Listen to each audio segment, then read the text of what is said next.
Tap কেলেঙ্কারি জড়িতদের গুলি করে মারার নিদান দিলেন বাঁকুড়ার তৃণমূল সাংসদ অরূপ চক্রবর্তী এবং তার এই মন্তব্যেই বিতর্ক। সরকারের বদনাম যারা করে তাদের কঠোর শাস্তি হওয়া উচিত। তৃণমূলের লোকেরা এই টাকা বিলি করে না দাবি করছেন অরূপ চক্রবর্তী। অভিযুক্তদের চিহ্নিত করে কঠোর শাস্তি দেওয়া উচিত।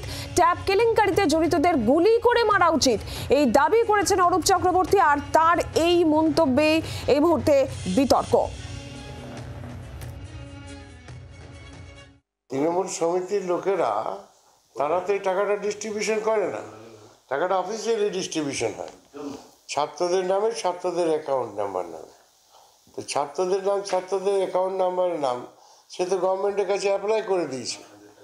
এটা যারা করছে এটা আমাদের দেশে ফাঁসির অর্ডার নাই, ওই কি বলে তোমার গুলি করার অর্ডার নেই, ফাঁসির অর্ডার আছে। এদের তো এই ধরনের শাস্তি হওয়া উচিত। যারা সরকারের বদনাম করে, যারা এই ধরনের কুকীর্তি করে সরকারের বদনাম করে, যারা ছাত্রদের প্রতি প্রতারণা করে, তাদের কঠোর শাস্তি হওয়া উচিত। যারা ছাত্রদের সঙ্গে প্রতারণা করে তাদের কঠোর শাস্তি হওয়া উচিত বলছেন অরূপ চক্রবর্তী।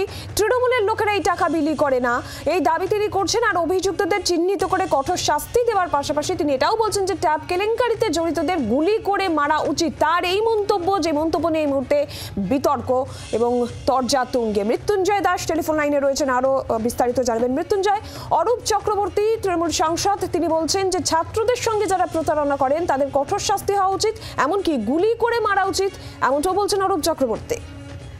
একেবারে দেখো, ট্যাপ যে কেলেঙ্কারি এই প্রসঙ্গে তিনি মুখ খুলতে গিয়ে তিনি যেটা বলেন যে এই ধরনের ঘটনা কখনোই সরকার ঘটায় না এবং তৃণমূল কংগ্রেস ঘটায় না। যদি এই ধরনের ঘটনার সাথে যদি যে কেউ ব্যক্তি জড়িত যদি থাকে তাহলে সেক্ষেত্রে আমাদের রাজ্যে যেহেতু আইন নেই, এমনই আইন তৈরি করা উচিত, সেখানে তাদেরকে গুলি করে মেরে দেওয়ার এমনটাই কিন্তু তিনি নিদান দিচ্ছেন।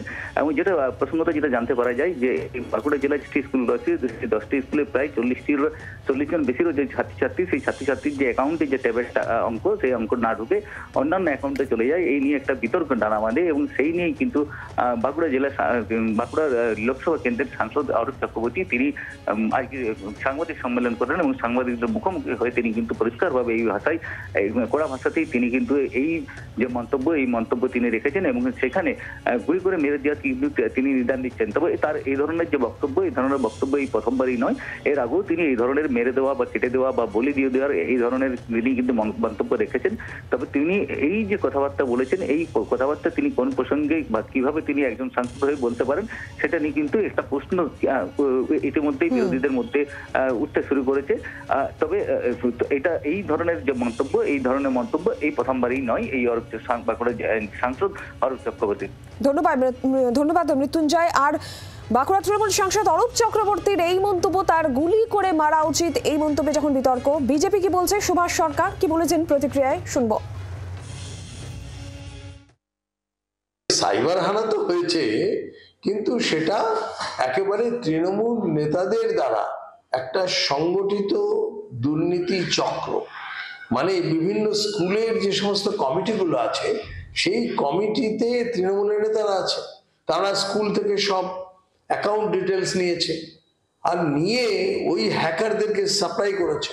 এই প্রশাসনের রন্ধ্রে রন্ধ্রে তৃণমূলের নেতারা ঢুকে গেছে, যারা দুর্নীতি অপরাধের সঙ্গে জড়িত। শিক্ষামন্ত্রীর মাঝে মাঝে একটু বিভিন্ন চিন্তা ভাবনা হয় কি করে এটাকে শুধরানো যায়, কিন্তু উনি একেবারে অসহায়।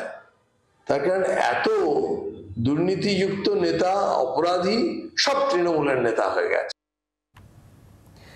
বাঁকুড়া তৃণমূল সাংসদ অরূপ চক্রবর্তী, তার মন্তব্যে বিতর্ক, রাজনৈতিক তরজা। সরকারের বদনাম যারা করে তাদের কঠোর শাস্তি হওয়া উচিত। তৃণমূলের লোকেরা এই টাকা বিলি করে নাই দাবি করছেন। আর অভিযুক্তদের চিহ্নিত করে ট্যাপ কেলেঙ্কারিতে যারা জড়িত তাদের গুলি করে মারা উচিত এই দাবিও করছেন অরূপ চক্রবর্তী। সিপিএম নেতা আইনজীবী বিকাশ রঞ্জন ভট্টাচার্য এই মুহূর্তে টেলিফোন লাইনে রয়েছেন। বিকাশ রঞ্জন বাবু, তৃণমূল সাংসদ অরূপ চক্রবর্তী তিনি বলছেন যে সরকারের বদনাম যারা করে তাদের কঠোর শাস্তি হওয়া উচিত। ছাত্রদের সঙ্গে যারা প্রতারণা করেন সেই সমস্ত দোষীদের চিহ্নিত করে তাদেরকে ট্যাপ কেলেঙ্কারিতে যারা জড়িত তাদেরকে গুলি করে মারা উচিত। এবং তিনি বলছেন যে তৃণমূলের লোকেরা এই টাকা বিলি করে না। আপনি কিভাবে দেখছেন বিষয়টা? অরূপ চক্রবর্তীর মন্তব্য কি বলবেন? অরূপ বাবুরা তো আরএসএস এর স্কুলে পড়াশোনা করেছেন, তাই যোগী যে কাজ করে সুপ্রিম কোর্টে ধিকৃত হয়েছেন সেই কাজটাই ওরা করতে বলছেন। 2 নম্বর কথা হচ্ছে এই রাজ্যে প্রশাসনের জন্ম তো দিয়েছেন অরূপবাবুর নেত্রী। অরূপবাবুর নেত্রীর বিরুদ্ধে গোটা মন্ত্রিসভার বিরুদ্ধে সিবিআই এনকোয়ারি চলছে, এটা অরূপবাবুরা কি জানেন? সুতরাং যদি উনি বলেন যে এদের গুলি করে মারা উচিত, তাহলে অরূপবাবু আগে নিজে একটা বন্দুক জোগাড় করে ওর নেত্রীর মাথায় গুলিটা করে এসে একটা দৃষ্টান্ত স্থাপন করুন। তা না হলে এই বাচ্চা বাচ্চা ছেলেদের অপরাধী বানিয়ে দিয়ে তাদের অপরাধ করতে শিখিয়ে তাদের কাঁধে বন্দুক রাখাটা হচ্ছে অরূপবাবুর মতো অত্যন্ত দুর্নীতিগ্রস্ত রাজনৈতিক নেতাদের বক্তৃতা হতে পারে। এটা কোনো কাজের কথা না। ধন্যবাদ বিকাশ রঞ্জন বাবু। বিকাশ রঞ্জন ভট্টাচার্য আমাদের সঙ্গে টেলিফোন লাইনে ছিলেন, সিপিএম নেতা, আইনজীবী। অরূপ চক্রবর্তীর মন্তব্য এবং সেই মন্তব্য নিয়ে রাজনৈতিক তরজা, বিজেপি কিংবা সিপিএম তাদের নিশানায় শাসক দল, তৃণমূল কংগ্রেসের সংগঠিত দুর্নীতির চক্র, এই অভিযোগ বিরোধীরা করছেন। কংগ্রেসের প্রতিক্রিয়াও নেব। কংগ্রেস নেতা সৌম্য রায় টেলিফোন লাইনে রয়েছেন। সৌম্যবাবু, অরূপ চক্রবর্তী তৃণমূল সাংসদ, তিনি এই ট্যাব কেলেঙ্কারি নিয়ে বলছেন যারা ছাত্রদের সঙ্গে প্রতারণা করে এই অভিযুক্তদের চিহ্নিত করে কঠোর শাস্তি দেওয়া উচিত এবং ট্যাব কেলেঙ্কারিতে জড়িতদের গুলি করে মারা উচিত। সরকারের নামে যারা বদনাম করছে তাদের কঠোর শাস্তি হওয়া উচিত। তৃণমূলের লোকেরাই টাকা বিলি করে না। আপনি কি বলবেন? না, অরূপ চক্রবর্তী মাননীয় সাংসদ যে কথাটা বলছেন সেই কথাটা শুনতে খুব ভালো লাগছে। লোকে ভাবছে যে অরূপ চক্রবর্তী তৃণমূলের সাংসদ, তিনি যে কথাটা বলছেন আহারে কত ভালো কথা। মানে তৃণমূল সরকারটা যবে থেকে হয়েছে 13 বছরে একটার পর একটা দুর্নীতি, একটার পর একটা কেলেঙ্কারি, অর্গানাইজ করাপশন এবং করাপশনের মাথা উপর থেকে নিচ পর্যন্ত অরূপবাবুরা সবই জানেন, একটু না জানার ভান করছেন আর কি। আর পশ্চিমবাংলায় বিরোধীরা ওনাদের কেন বলতে যাবে যে চুরি, চৌর্যবৃত্তি, লুট পাট, এই সমস্ত সাম্রাজ্য যে তৃণমূলের, এই যে চৌর্য সাম্রাজ্য, এই সাম্রাজ্যের উনিও একজন সাংসদ। তো ফলে বিরোধীদের দোষ দেওয়ার আগে একটা আয়না কিনে নিজেদের মুখটা একটু দেখুন যে কেন এই ট্যাব কেলেঙ্কারি হলো, কেন গরিব ছেলে মেয়েগুলোর ঘরে টাকাটা গেল না। এই অর্গানাইজ কি কেলেঙ্কারি বাকি আছে পশ্চিমবাংলায় বলতে পারেন? আবাস থেকে 100 দিনের কাজ, 100 দিনের কাজ থেকে বিভিন্ন রকম দুর্নীতি, ট্রিপল কেলেঙ্কারি, চুরি আর চুরি, এই সব এই চৌর্যবৃত্তির সংসারে তৃণমূলের ওপর থেকে নিচ পর্যন্ত জড়িত। তাই অরূপবাবু যত বলবেন তত বেশি এই জিনিসগুলো বাইরে বেরিয়ে পড়বে। তাই একটা আয়না কিনে নিজেরা দেখুন আপনাদের নিজেদের চরিত্রটা কি, বিরোধীদের দোষ দেওয়ার আগে। বাংলার আওয়াজ, বাঙালির আবেগ, জি 24 ঘন্টা।